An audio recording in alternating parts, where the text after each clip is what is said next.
সোনা বন্ধু তুই আমারে বুতা দাও দে কাইটেলা ফিরিতের কেতা দিয়া যাইতে দইরা মাইরালা। সম্প্রতি একটি গান প্রকাশ করেছেন দেশ বিদেশের বিনোদন অঙ্গনের পরিচিত মুখ গায়িকা জেফার রহমান। একাধিক জনপ্রিয় গান রয়েছে এই শিল্পীর। সম্প্রতি প্রকাশ পেয়েছে জেফার রহমানের নতুন ইংরেজি গান স্পাইসি।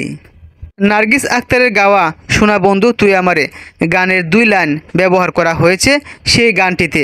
বর্তমানে এই গানটি নিয়ে আলোচনা থেকে বেশি সমালোচিত হচ্ছেন এই গায়িকা। তবে এই গায়িকা তিনি মুখ খুলেছেন।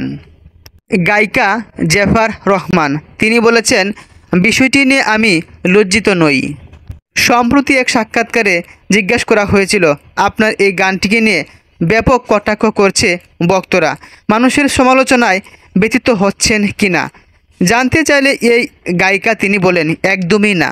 ট্রলকে কখনো পাত্তা দিতেই চাই না। আমার যোগ্যতা সম্পর্কে আমি জানি, সামনেও কাজ দিয়েই নিজের যোগ্যতা প্রমাণ করতে চাই। তাই সমালোচনা নিয়ে আমি কখনো ভাবি না। আমার চেহারা যেহেতু পরিচিত, তাই সমালোচনাটা আমার গাড়ে পড়েছে।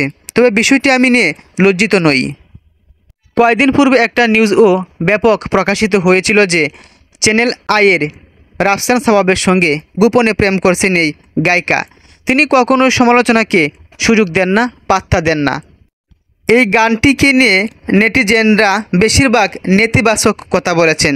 অনেকেই ফেসবুকে গানটি ট্রোল করেছেন। এ বিষয়ে জাফার বলেন, এখন ইন্টারনেটের যুগ, সব কিছুতে মন্তব্য করা অনেক সহজ। তাই অনেক সময় না বুঝেই অনেকে নিজেদের মতামত প্রকাশ করতে পারেন। যে অংশটুকু নিয়ে সমালোচনা করেছেন সেটুকু কিন্তু আমার লেখা কিংবা সুর করা নয়। লিরিকটা কিন্তু ফুয়াদ বাইও লেখেন নাই, এটা অনেক আগের গান, নার্গিস নামের একজনের গাওয়া। ইউটিউবে সার্চ করলে পাওয়া যাবে। 2006 সালে সেই গানটি ফুয়াদ বাই কানিজ সুবর্ণাকে নিয়ে প্রথম প্রকাশ করেন। সেই রেফারেন্সটাই 2024 সালে আমার ইংরেজি গানে আনা হয়েছে। এছাড়া সেই সময় আমাদের দেশে ইন্টারনেট এত সহজলভ্য ছিল না, বিদায় তখন এত কথা হয়নি। এখন মানুষের হাতে হাতে অ্যান্ড্রয়েড ফোন এবং সুযোগও বেড়েছে।